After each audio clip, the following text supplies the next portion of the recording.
एक घड़ा खरीदना 100 रुपए का, घड़ा 50 रुपए का, और घड़े में टेढ़ा सा करके घड़े को एक पेड़ पर बांध देना, टेढ़ा करके एक छोटा सा छेद कर देना नीचे, और पेड़ पे बांध देना कहीं मजबूती से। फिर आप देखेंगे 1 महीने बाद उस घड़े में चिड़िया अपना घर बना लेगी। पेड़ पर जब आप घड़ा लटका दोगे तो चिड़िया उस घड़े में क्या बना लेगी अपना, क्यों बना लेगी कि नहीं? घड़े को थोड़ा टेढ़ा करके ताकि पानी ना भरे उसमें, और पानी भरे भी तो एक छेद छोटा सा नीचे कर देना। और फिर आप देखेंगे 1 महीने बाद चिड़िया उस घड़े के अंदर अपना घोंसला, तो आपने किसका घर बना दिया? जब आप चिड़िया का घर बना दोगे तो विधाता भी आपके घर की व्यवस्था कर देंगे। जो किसी का घर बनाता है उसका घर बनता है, जो किसी का घर उजाड़ता है उसका घर भी उजड़ जाता है। इसलिए कहता हूं बनाना सीखिए। क्या करना सीखिए? बनाना सीखिए, बिगाड़ना नहीं। और मैं आपसे एक ही बात फिर से दोहराऊंगा, चिंता ना किया करिए, भगवान आपके साथ हैं हर पल। और ये संसार जीवन में जब आपके दुख आए ना तो रोया ना करो, भगवान की ओर देख के थोड़ा मुस्कुराया करो, प्रभु कोई बात नहीं, आप ही हमारी परीक्षा ले रहे हैं, लीजिए हम तैयार हैं।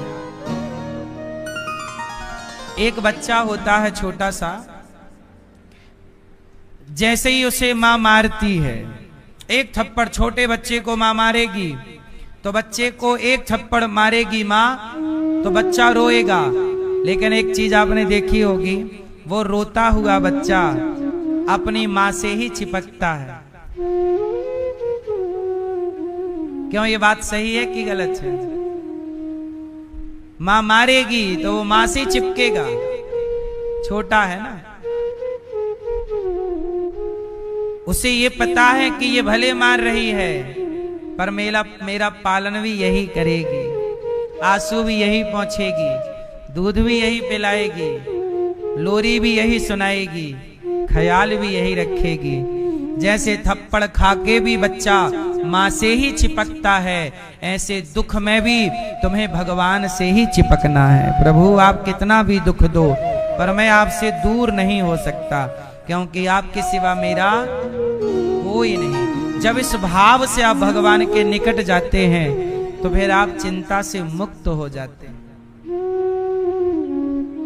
जीवन में किसी का कोई सहारा नहीं है, इसलिए मैं आपसे कह चुका हूं किसी के आगे रोया ना करो। यदि तुम्हें रोता हुआ कोई देखेगा ना तो लोग पूछेंगे क्यों रो रहे हो, फिर आप बताओगे कि मेरा ये दर्द है, मेरी ये पीड़ा है, मेरा बेटा ऐसा, मेरी बहू ऐसी, मेरा परिवार ऐसा। और ये दुनिया आपके दुख को सुनेगी, रो रो के सुन लेगी, और तुम्हारे जाने के बाद हंस हंस के लोगों से बताएंगी कि देखो उसका ये दुख है, वो ऐसे रो रही थी या रो रहा था। इस भरी दुनिया में यदि आपका कोई है ना तो भगवान ही है। समय रहते पहचान लो कि आपका कौन है। जो आपके हैं ही नहीं आप उनको अपना अपना कहते जा रहे हो, और जो आपके हैं आप उन्हें अपना मानने को तैयार नहीं हो। इसलिए मेरी मां गोपियों ने भगवान के संग दिव्य रास रचाए। जन्म जन्म के भक्त हैं ये गोपियां। शिव आए ऐसे रासेश्वर भगवान को, ये रास लीला है। कोई भगवान का भी कैरेक्टर ढीला हो सकता है क्या? लेकिन लोग आरोप तो भगवान पे भी लगा ही देते हैं। रासलीला को बॉलीवुड ने किससे जोड़ दिया? कैरेक्टर ढीला से ना। तुम करो तो रासलीला, हम करें तो कैरेक्टर ढीला। अब इतने मूर्ख लोग हैं, अब क्या कहें? भगवान की लीला को भी आज दुनिया ने कैरेक्टर ढीला से जोड़ दिया। इससे बड़ी मूर्खता, इससे बड़ा भगवान का अनादर क्या हो सकता है। लेकिन आप धन्य हैं सनातनी कि आप बहुत भगवान के अपमान को भी हंसते हंसते सह लेते हैं। कोई आपका अपमान कर दे तो आपको बड़ा बुरा लग जाता है, लेकिन भगवान का अपमान कोई आपसे कर दे तो आपको कोई दिक्कत नहीं होती, क्योंकि आप सोचते हैं कि ये अपमान मेरा तो है ही नहीं, ये तो भगवान का है। भगवान को भी अपना मानिए, भगवान की लीलाओं को समझिए, भगवान के हर चरित्र को समझिए। बिना समझे आप क्या कह पाएंगे, क्या सुन पाएंगे, क्या समझ पाएंगे। आज भगवान ने दिव्य लीला की, सुदर्शन, ये दिव्य रास की लीला खंड है, चल रही है आज भी। भगवान ने सुदर्शन नाम के एक दैत्य अजगर बन के आया। एक सुदर्शन नाम का एक दैत्य था, राक्षस, जो नंद बाबा के पास आया और नंद बाबा को निगलने लगा। तो नंद बाबा ने चिल्लाया, कन्हैया बेटा। तब भगवान ने दौड़ करके उस अजगर को भगवान ने एक पांव का प्रहार कर दिया, चरण का प्रहार कर दिया, और चरण का स्पर्श होते ही वह अजगर मुक्त हो गया। सुदर्शन नाम का दैत्य था, आज उसका उद्धार हो गया। एक शंखचूड़ नाम का यक्ष था, जो गोपियों को चुरा के भाग गया, सारी गोपियों का अपहरण कर लिया। तब गोपियों ने भगवान को पुकारा, प्रभु रक्षा कीजिए। तब भगवान ने जाकर के उस शंखचूड़ से युद्ध करके उसे पराजित किया और सारी गोपियों को मुक्त किया। गोपियों ने भगवान के लिए गीत गाया, युगल गीत, जिस गीत में गोपियां भगवान के प्रत्येक अंग की सुंदरता का वर्णन करती हैं। प्रभु आप, ये दुनिया पागल है जो जगत की सुंदरता पर मर रही है। सबसे अधिक सुंदर कोई है तो भगवान है, भगवान से ज्यादा सुंदर कौन होगा। अच्छा, एक बात सत्य है, सुनना। संसार की सुंदरता कई बार आपके मन को आकर्षित करती है। कई बार स्त्री की सुंदरता, पुरुष की सुंदरता आपके मन को आकर्षित करती है, लेकिन क्या बताएं, वह सुंदर स्त्री, वह सुंदर पुरुष आपके, यही तो आपकी परीक्षा है कि जब सुंदर स्त्री को देखकर भी, सुंदर मन पुरुष को देखकर भी आपका चित्त उसकी ओर ना खिंचे, तब भी आपका चित्त मन भगवान में ही लगा रहे, तब ना आप जीत गए। और यदि आप उस स्त्री पुरुष के पीछे भाग गए तब तो आप हार गए ना। वो लड़की है जो अपने हाव भाव से आपको खींचना चाहती है अपनी ओर, और यदि आप उसकी ओर खिंच गए तो वो जीत गई और आप हार गए। इसलिए कहता हूं, जगत की सुंदरता पर क्या मरते हो। एक संत जी एक स्त्री को देखकर मुस्कुरा रहे थे, तो एक आदमी बोला, वाह साधु जी, आप भी स्त्री को देख रहे हो, मुस्कुरा रहे हो, क्या आपका भी चित्त चला गया। तब संत जी ने कहा कि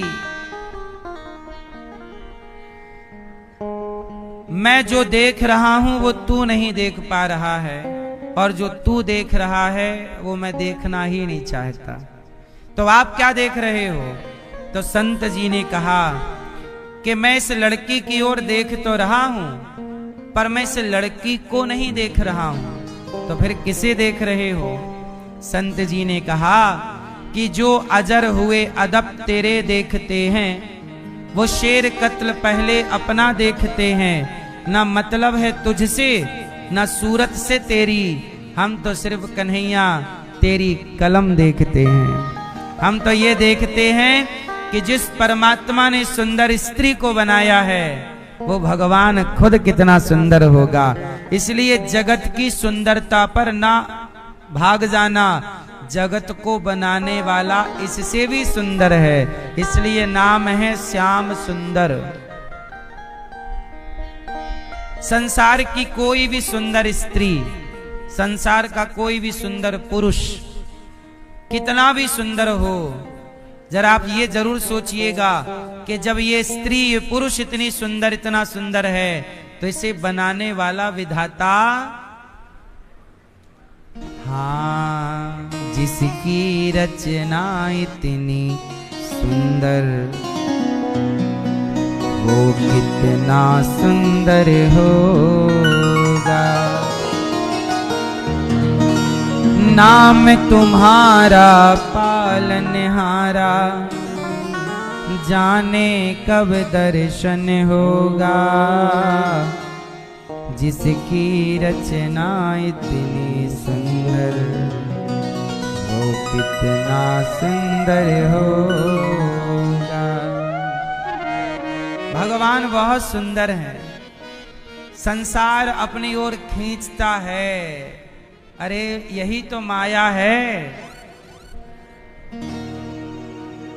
यही तो माया है, यही तो बाधा है, यही तो चुनौतियां हैं कि ईश्वर के रास्ते पर चलोगे तो जगत की सुंदरता अपनी ओर खींचेगी, लेकिन आप ना खींचते हुए भी जब अपने लक्ष्य की ओर जाओगे तब जीत जाओगे। और खिंच गए तो काय बात के, है ना। इसलिए कहते हैं ना, इशारों से दुनिया बुलाती है हमको। ये दुनिया अपने इशारों से अपनी ओर बुलाती है। ये जगत के इशारों में उलझ ना जाना। सारी गोपियां आज जगत की सुंदरता, जगत को छोड़कर भगवान को पाई। गोपियां कहती हैं प्रभु वो मूर्ख हैं, पागल हैं, जो आपसे भी अधिक सुंदर किसी को देखते हैं। इसलिए मैया भगवान से सुंदर कौन होगा, जगत में ना उलझी रहिए। अच्छा एक बात बताओ, कोई कितना भी सुंदर हो, स्त्री या पुरुष,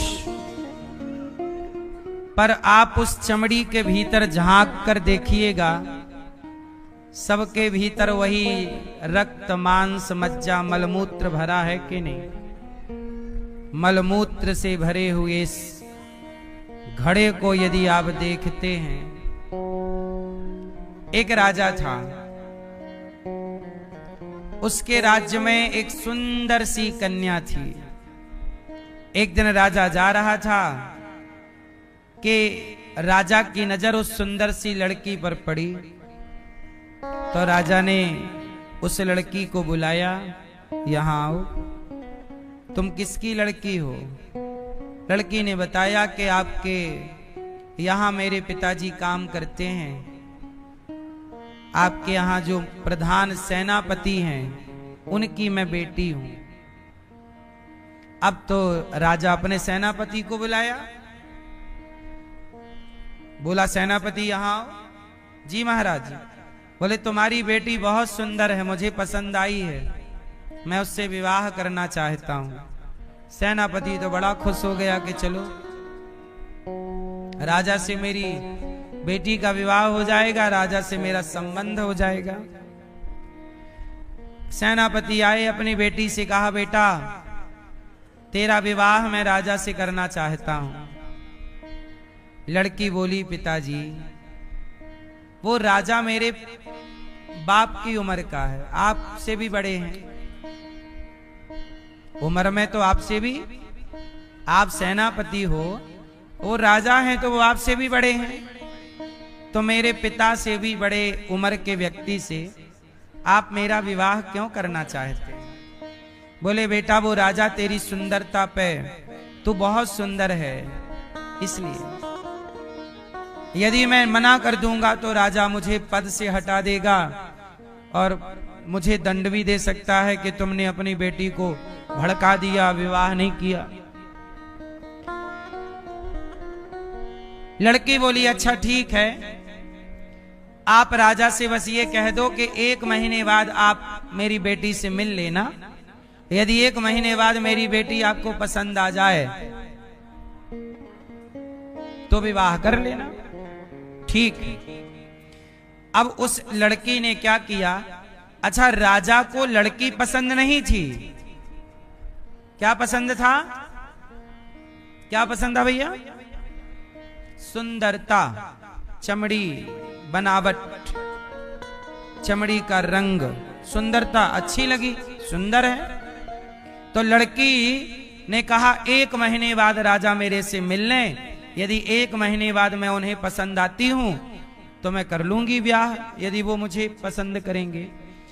अब सेनापति ने कहा कि महाराज, मेरी बेटी ने कहा है कि 1 महीने बाद आप उनसे मिल लेना, यदि आपको फिर भी मेरी लड़की पसंद रहे तो वो तैयार हो जाएगी। ठीक है। राजा बहुत खुश हुआ, 1 महीने बाद मिलता हूं मैं आपकी बेटी से। अब लड़की ने क्या किया कि उन 1 महीनों में खाना पीना बंद कर दिया, केवल पानी पीती और बस जीती रहे, प्राण रहे, इतना खाती। अब वो सूख गई, उसके तो सारी सुंदरता ही बह गई, हड्डी हड्डी सी दिखने लगी, बिल्कुल पापड़ जैसी हो रही, और चमड़ी लटक गई उसकी, बिल्कुल कुरूप सी हो गई। उसने नहाना भी थोड़ा कम कर दिया, फेस को धुलना, काली पड़ गई, सांवली पड़ गई, बिल्कुल बदसूरत हो गई। अब 1 महीना हो गया पूरा कंप्लीट। अब राजा सेनापति ने कहा कि मेरी बेटी आपसे मिलना चाहती है, यदि आपको मेरी बेटी पसंद हो तो आप विवाह कर लीजिएगा। राजा गए, अब उसे सजाया गया कि भाई राजा आ रहे हैं थोड़ा। अब उसे कितना भी सजा भरो तो काली सांवली, चमड़ी उस हड्डी हड्डी दिख रही है, सूख गई बिल्कुल बिना खाए पिए,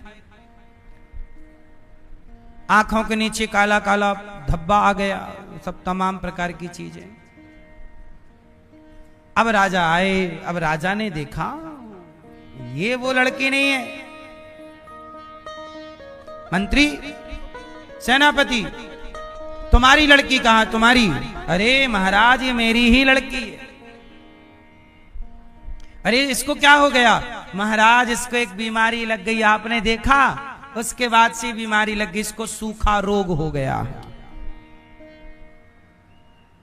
महाराज, अब ये रोगी है, सूख गई है, आप जरूर कर लीजिए महाराज इससे ब्याह। राजा बोला नहीं नहीं, मैं इससे ब्याह नहीं कर सकता। राजा ने देखा कि एक हड्डी की बची है क्या। राजा को लड़की पसंद नहीं आई थी, सुंदरता पसंद आई थी। आज भी समाज लड़की से ब्याह नहीं करता, आज के लोग लड़के से ब्याह नहीं करते, आज के लोग लड़की की सुंदरता से और लड़कों के पैसों से विवाह करते हैं। आज भी रिश्तों में यही चीज देखी गई है ज्यादा। लड़की सुंदर हो, मन सुंदर हो, आचार विचार सुंदर हो, संस्कार सुंदर हो, आजकल ये लोग नहीं देखना चाहते। बस चमड़ी सुंदर होनी चाहिए, गोरी होनी चाहिए। आजकल सुंदरता से ब्याह है, व्यक्ति से नहीं है। इसलिए कहता हूं कि आप चमड़ी के चक्कर में आप भी ना पड़िएगा। ये चमड़ी 4 दिनों की है। जवानी में चमड़ी अलग होती है, बुढ़ापे की चमड़ी अलग होती है, लड़कपन की चमड़ी अलग होती है। चमड़ी से मोहब्बत ना कीजिए साहब, है ना। ये धोखेबाज है सबकी चमड़ी, ये धोखेबाज है सबकी इंद्रियां, ये मन बड़ा चंचल है। कहते हैं ना, ये मन बड़ा चंचल है, ये मन बड़ा चंचल है। कैसे तेरा भजन करूं, ये मन बड़ा चंचल है। कैसे तेरा भजन करूं, जितना इसे समझाऊं, जितना इसे समझाऊं, उतना ही मचल जाए राधे तेरे चरणों की। इसलिए मेरी माँ थोड़ा अपने मन को इतना कंट्रोल रखो, इतना बांध कर रखो कि वो किसी की चमड़ी की सुंदरता पर मर ना जाए, क्योंकि संसार की सुंदरता तो नजरों में आती जाती रहेगी, लेकिन आपका मन आपके कंट्रोल में होना चाहिए। क्योंकि ये मन यदि आपके कंट्रोल के बाहर गया तो सर्वनाश कराएगा यही मन। रावण का मन रावण के कंट्रोल के बाहर गया, सीता मां को चुरा के ले आया, सर्वनाश हो गया। इसलिए अपने मन को, अपने कंट्रोल, जब भी किसी नारी को देखो और वो बहुत सुंदर दिखे तो आप उसे तुरंत अपनी बहन के भाव से देखना स्टार्ट शुरू कर दीजिएगा। ये मेरी बहन है, तुरंत आपका भाव बदल जाएगा। इसलिए हमारा सनातन कहता है कि स्त्री को कैसे देखा जाए, बड़ी है तो माता की दृष्टि से, बराबर की है तो बहन की नजर से, छोटी है तो पुत्री के भाव से। पुरुष को भी ऐसे ही, बड़ा है तो पिता की नजर से, बराबर का है तो भाई की नजर से, छोटा है तो पुत्र की नजर से। यदि इन नजरों पे कंट्रोल रही, आपकी कंट्रोलिंग पावर रही, तो आप बच जाओगे, वरना आपको भी जगत की सुंदरता बहा कर ले जाएगी। पड़े रहोगे संसार की चमड़ी के पीछे और जलते रहोगे उस चमड़ी की आग में। काम ही नारी पियारी जिमी, लोभ ही के प्रिय दाम, तिमि रघुनाथ निरंतर प्रिय लाग्यो मोहिराम। कामी को स्त्री बड़ी प्रिय लगती है। भैया आपको पता है भूख कितने तरह की होती है? भूख, ए भैया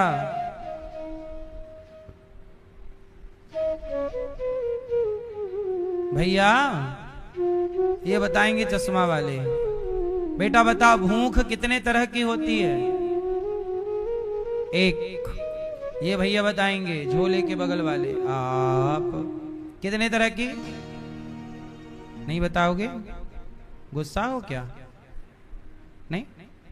भैया बताओ दाढ़ी वाले, कितने तरह की भूख होती है?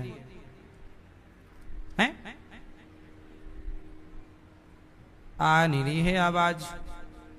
हम हो सकता हमारा भी बुढ़ापा चालू हो गया है, अब कान शायद आज तेल डालेंगे थोड़ा सा। अभी आप थोड़ा तेज बोल दो, फिर शाम को हम ठीक कर लेंगे कान। कितने तरह की भूख होती है? हैं? 3, कई प्रकार की। 1-2 प्रकार की बता।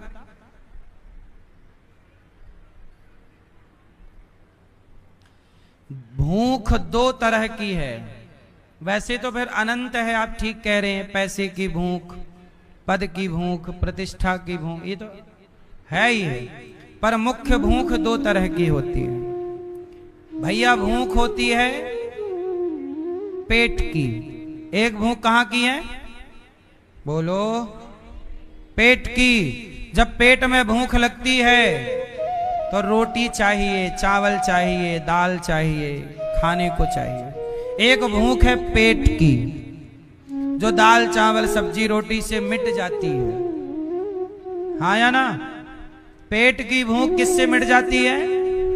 भोजन से।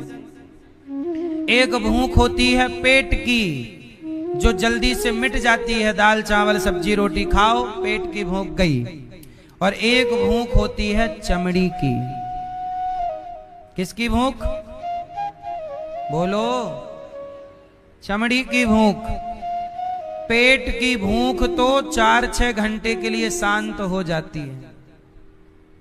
पेट की, आप पेट भर खा लो तो 3-4 घंटे आपको फिर जरूरत नहीं पड़ेगी, 5 घंटे 6 घंटे। लेकिन चमड़ी की भूख, यदि आप सत्संगी नहीं हैं, यदि आपका मन आपके कंट्रोल में नहीं है तो चमड़ी की भूख आपको सारी जिंदगी जलाएगी, सारी जिंदगी परेशान करेगी। पेट की भूख तो मिट जाएगी, पर चमड़ी की भूख मिटाते मिटाते आप मिट जाओगे, पर यह चमड़ी की भूख नहीं मिटती। यदि आपके अंदर संयम नहीं है तो, यदि आपके अंदर भक्ति का रस नहीं है तो मिटा लो ये भूख। रावण जैसों की भूख ना मिटी चमड़ी की। बोलो हाँ। रावण कैसे निपट गया? चमड़ी के चक्कर में निपट गया। बोलो हाँ। पराई स्त्री को चुरा के ले आया। इसलिए अपने को थोड़ा सत्संग से जोड़ के रखिएगा तो आपका मन थोड़ा ठीक ठाक रहेगा, वरना ये मन आज के युवाओं को देख रहे हो, रोज जा रहे हैं क्लबों में, दारू पी के नाच रहे हैं, मुन्नी बदनाम हुई, शीला की जवानी, ये लोग जा रहे हैं शीला की जवानी। आजकल तो क्लबों में लड़के जाने लगे। पहले के जमाने में गांव गांव नाचने वाली नचनियां आती थी तो गांव भर के बूढ़े लोग एक्सपायरी डेट वाले दौड़ जाते थे और 100 का नोट मुंह पे चिपका लेते थे, ऐसे दांतों से दबा लेते थे। नचनियां आती तो वो भी अपने मुंह से उसका नोट खींचती। बोलो हाँ कि ना। फिर बुढ़े, कौन कहता है बुढ़े इश्क नहीं करते? इश्क करते तो हैं पर उन पर कोई, ऐसा सुना है मैंने, पता नहीं सही है गलत है। तो अब ये मैं जब 7वीं पढ़ता था, मैं अपने प्रैक्टिकल बताऊं, जब मैं 7वीं 8वीं क्लास में पढ़ता तो मैं साइकिल से स्कूल जाता। मेरे गांव से मेरा स्कूल 9 किलोमीटर दूर था। तो एक दिन मैं जा रहा था स्कूल, और स्कूल से 5 बजे छुट्टी होती थी, 4 बजे, तो लौटते लौटते 4:30 बज जाता था और घर पहुंचते पहुंचते 5। तो हम लोग साइकिल से जा रहे थे। तो हमें आज ना बहुत सारे बुढ़े बूढ़े लोग साइकिल से आते हुए दिखे। तो हमने पूछा कि भाई ये आज सारे बूढ़े कहां जा रहे हैं? पता चला कि आज वहां पे नाचने वाली आई है।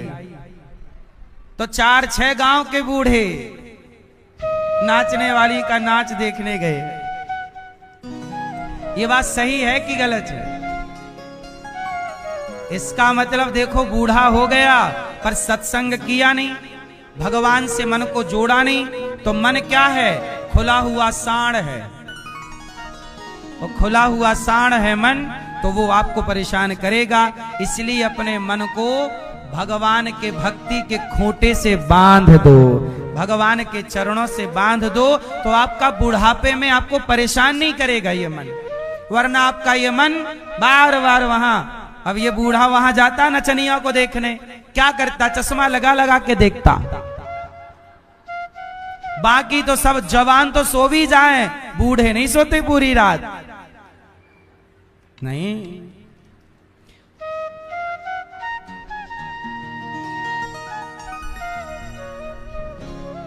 अब क्या करें? खुद की डोकरी चल बसी है, अब खुद की डोकरी है नहीं, तो बेचारे क्या करें? तो देख ही लें। लेकिन ये सब कौन रोगी हैं? ये सब काम के रोगी हैं। इसलिए कहता हूं, काम के रोगी बनोगे तो जगत के आगे नाचना नचाना होगा। राम के रोगी बन जाओ, कल्याण हो जाएगा। नारद जी का भी मन लगा कि मैं भी ब्याह कर लूं। एक बार नारद जी के साथ देखो, सामान्य इंसानों की छोड़ दो, ये काम अपनी ओर खींचता है। सामान्य इंसानों की छोड़ दो, नारद जी का एक बार मन हो गया कि मैं भी ब्याह करूं, और एक सुंदर स्त्री को देखा, नाम था विश्वमोहिनी। कहा मैं इससे ब्याह करूंगा, और अपना भगवान से कहा कि नारद जी ने मुझे आप अपना वाला रूप दीजिए, आपन रूप देहु प्रभु मोही। भगवान ने बंदर बना दिया। अब नारद जी उस स्त्री से विवाह करने के लिए यहाँ वहां इस जगह वहां भटक रहे।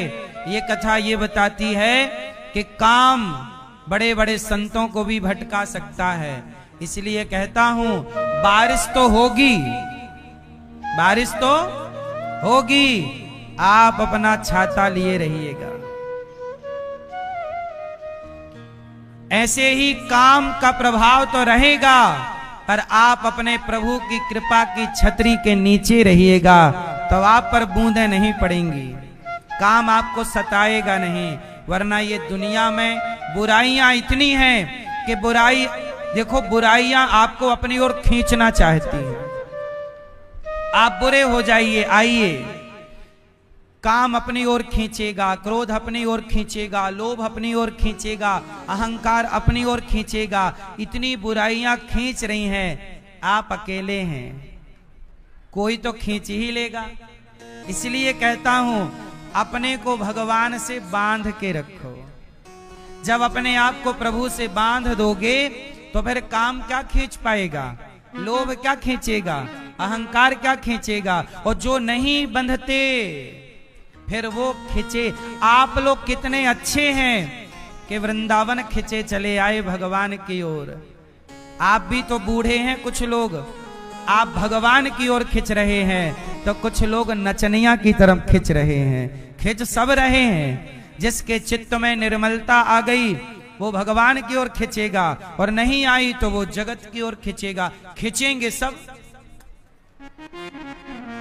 तो जगत खींचे आपको, इसके पहले जगन्नाथ की ओर खिंच जाओगे, लोक परलोक सार्थक कर लोगे, वरना कोई लाभ ना होगा। जीवन बार बार ना मिलता, जीवन अनमोल तेरा जीवन यूं ही गवा रहा है। किस ओर तेरी मंजिल, किस ओर जा रहा है।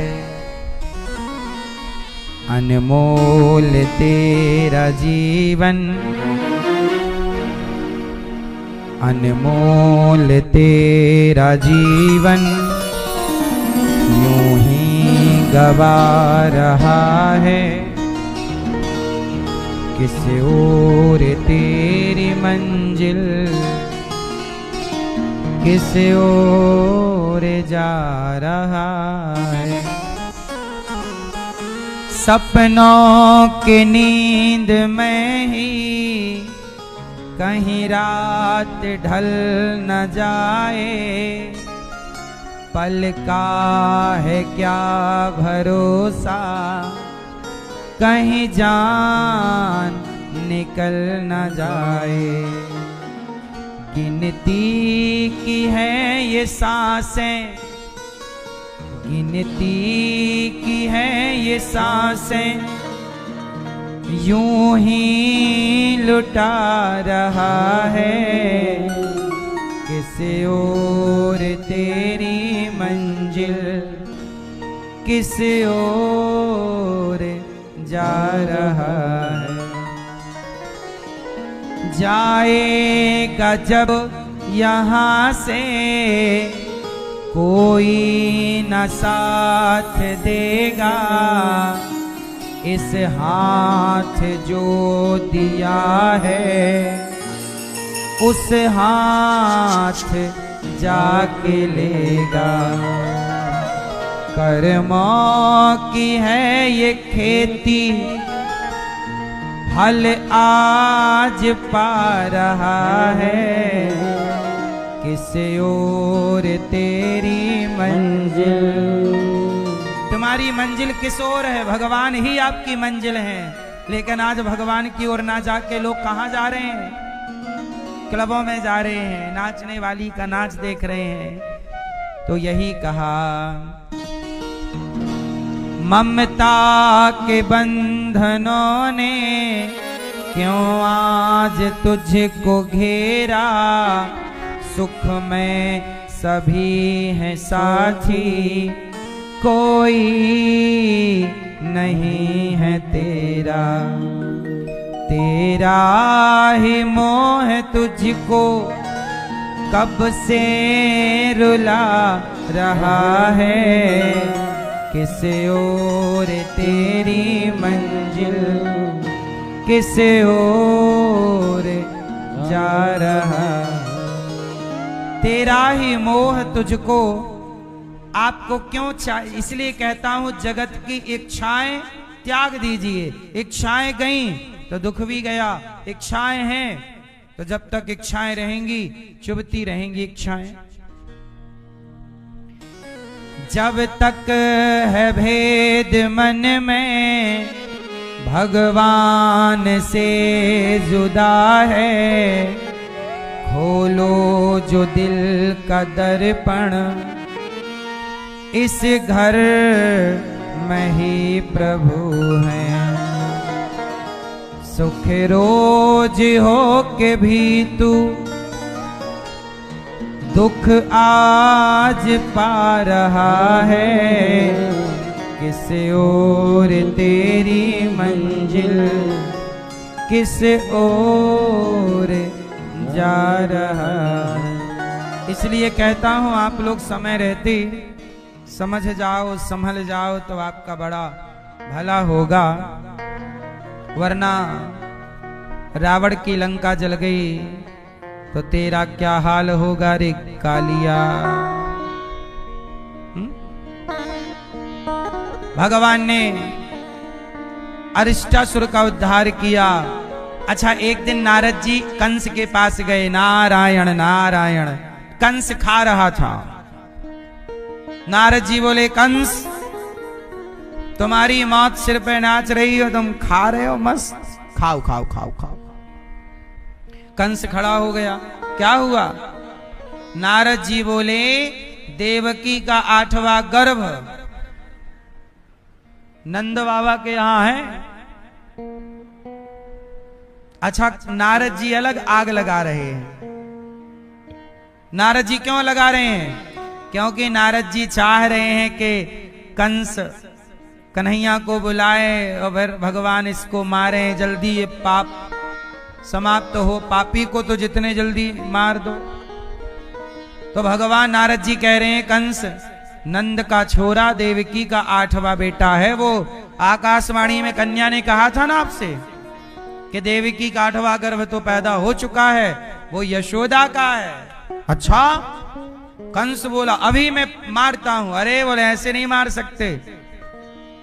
बोले पूतना को, वकासुर को, अघासुर को उन्होंने ही मारा है। ऐसा करो, तुम एक मेले का आयोजन करो मथुरा में और मेला देखने के बहाने बुलाओ बच्चों को, कन्हैया को, फिर यहां तो मार देना चुपचाप। बोले ये योजना अच्छी है।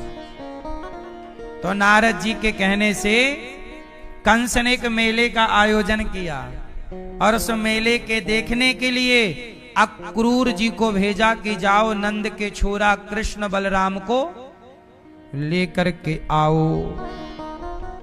अब भगवान श्री कृष्ण को लेने के लिए अक्रूर जी आए। कौन आया? अक्रूर जी आए।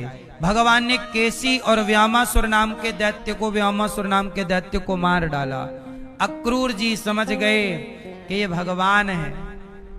बार बार भगवान के चिंतन में खो जाते तो कभी उनका रथ कहीं और आगे निकल जाता, कभी इस दिशा में निकल जाता।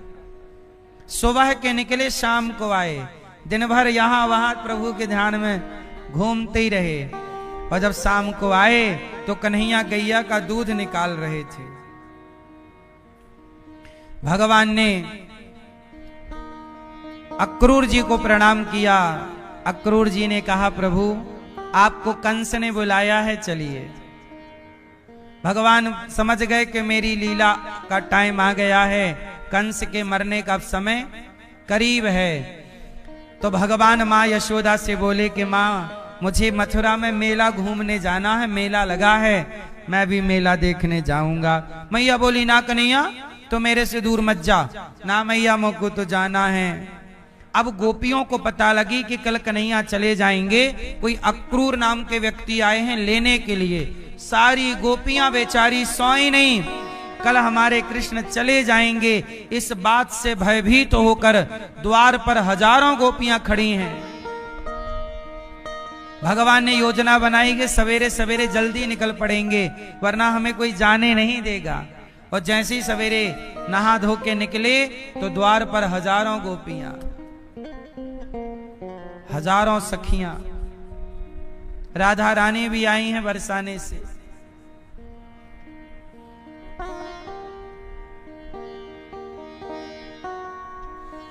जब भगवान जाने लगे तो गोपियों ने भगवान की ओर देखकर कहा, श्याम सुंदर, क्या आप हमारे बिना रह लोगे? कन्हैया कुछ बोले नहीं। गोपियां समझ गईं कि आप तो रह लोगे, प्रभु हम आपके बिना रह ना पाएंगे।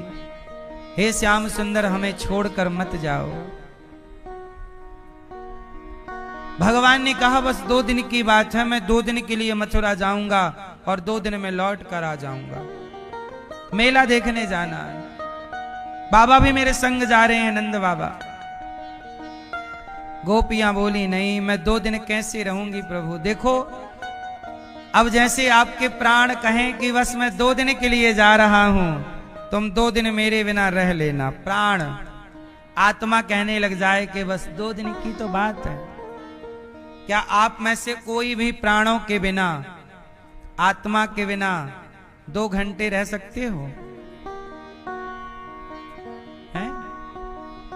कोई पानी में डूब जाए, अब जैसे हमें और आपको ही कोई पानी में डुबा दे तो हम ही प्राणों के लिए, सांस के लिए छटपटा जाते हैं, है ना?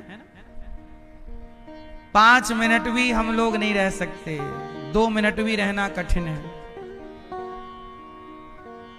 बोलो हाँ, बस मेरी मां। ऐसे ही गोपियां बोली, श्याम सुंदर, आप तो हमारे प्राण हैं। और आप देखो भगवान का भक्त कैसा होगा। भगवान के भक्त के पास एक ही काम है, केवल भगवान का चिंतन, दूसरा कोई काम ही नहीं है।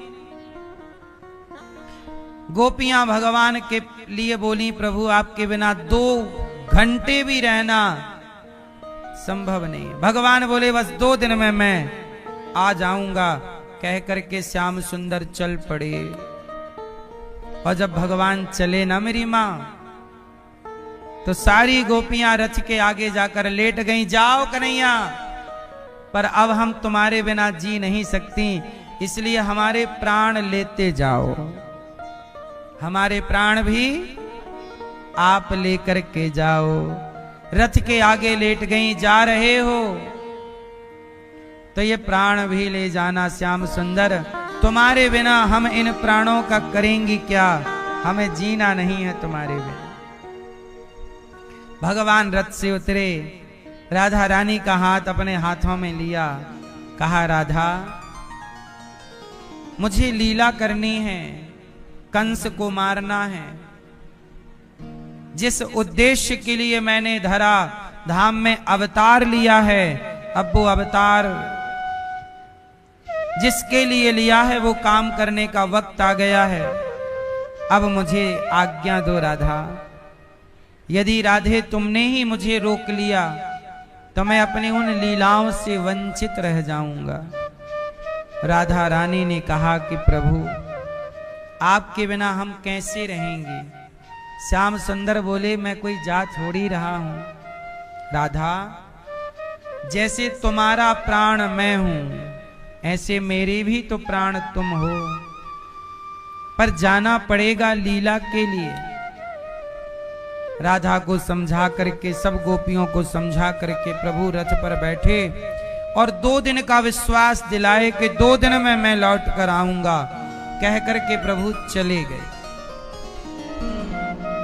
गोपियों को चलो तसल्ली दिला दी कि 2 दिन बाद आएंगे। अब जैसे माता के बिना बच्चा छटपटाता है, कोई भी गोद ले, कोई कुछ भी दे, बच्चा नहीं लेता, मां चाहिए मां। ऐसे ही जैसे मां के लिए बच्चा छटपटाता है, ऐसे ही भगवान के लिए सारी गोपियां छटपटाने लगी। मैया दौड़ी, कन्हैया। रथ आगे निकल गया, दौड़ रही है, रोटी हाथ में ली, और एक कटोरी में मक्खन लेकर मैया दौड़ रही है। लाला कन्हैया कन्हैया। माँ की आवाज सुनी, कन्हैया ने रथ को रोका। मैया दौड़ती हुई आई, लाला एक काम कर, तुझे भूख लगी होगी। रथ पर चढ़ गई और कहा कि ऐसा तू मथुरा जा रहा है, मुझे भी ले चल, तुझे भूख लगेगी, कौन रोटी देगा? ये ले रोटी, मक्खन, चटनी, खा। कन्हैया बोला, माँ रोटी मैं खा लूंगा, पर अभी मुझे जाने दो, मैं 2 दिन में मेला देखकर आ जाऊंगा। मैया को भी समझाया, नंद बाबा ने समझाया, मैया को रोक दिया। नंद बाबा के साथ श्री कृष्ण चल पड़े। कहां? मथुरा। और जैसे ही भगवान मथुरा पहुंचे तो मथुरा में भगवान ने एक धोबी भाई साहब को देखा जो कपड़ों का गट्ठा लेके जा रहे थे। भगवान ने कहा, भैया कहाँ जा रहे हो? मामा जी राम राम। धोबी बोला, आप कौन? बोले, मैं कृष्ण हूं, ये कपड़े हमें दे दो। धोबी बोला, तुमने बाप की राज में ऐसे कपड़े देखे हैं? भगवान बोले, कपड़े क्या मांगे, तुम बाप तक चले गए। एक थप्पड़ मारा जोर का, तो वो भाई साहब निपट ही गए। ये धोबी पिछले जन्म का वही धोबी है जिनके कह देने से माता सीता का वनवास हुआ था। आज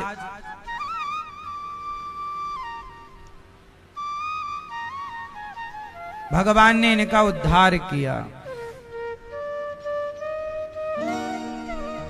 परम धाम पहुंचाया प्रभु ने इन्हें।